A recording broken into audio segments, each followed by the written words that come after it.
Media వాళ్ళందరికీ hi. నాకు మీరంటే కొంచెం అంటే చూసి మీరు అడిగే క్వశ్చన్స్ అంటే కొంచెం భయం. బట్ మీ అందరిని ఇక్కడ చూడటం ఐ ఫీల్ సో హ్యాపీ.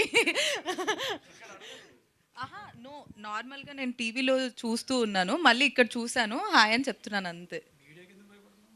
ఏ నువ్వు ఒకదానివి. ఓకే. ఫైన్ సన్నీ.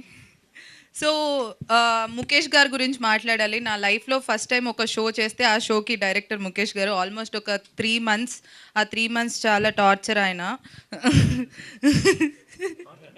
అర్థం కాదు, అందరూ ఆయన భరించినందుకు టార్చర్ పాపం ఆయన ఆయన భరించినందుకు థ్యాంక్స్ టార్చర్ అంటున్నారు. ఆయన ఏం చేశారు చెప్పు.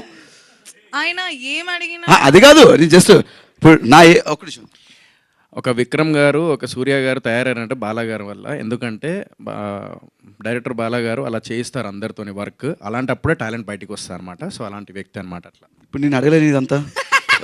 మధ్యలో నేను అడిగిరా, నువ్వు ఎందుకు వచ్చినావు? సావు కొట్టారంటే నువ్వు చెప్పిన దానికి, మేము అనిన దానికి అర్థం చేసుకోరు. ఇప్పుడు నువ్వు అన్నదానికి వాళ్ళు అపార్థం చేసుకుంటారు. భరించారంటే గ్రేట్ థింగ్స్ టేక్స్ టైం. అలాగే ఎవరైనా ఒక ప్రొడ్యూసర్ అయినా సరే ఇన్ని రోజులు లేట్ అవుతుందంటే బాధపడతారు. బట్ అది హిట్ అయ్యి ఇప్పుడు వాళ్ళు ఎలాగైతే నవ్వుతున్నారు.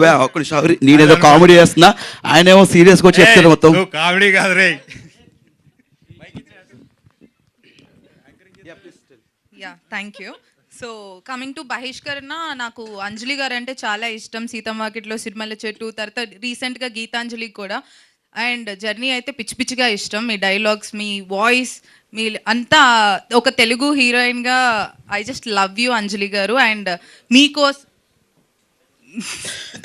మీకోసం ఈరోజు నేను అంటే చాలా లేట్ అయింది నాకు ట్రాఫిక్లో. అయినా కూడా ఎట్లయినా వచ్చి మిమ్మల్ని చూడాలని అనుకున్నాను. సో అందుకే వచ్చాను. And thank you, very good luck. మీ బహిష్కరణ ఇంకా సూపర్ డూపర్ హిట్ అయిపోవాలి అని. అండ్ ఇప్పుడే వెళ్ళి అన్ని ఎపిసోడ్స్ అన్నీ చూస్తాను.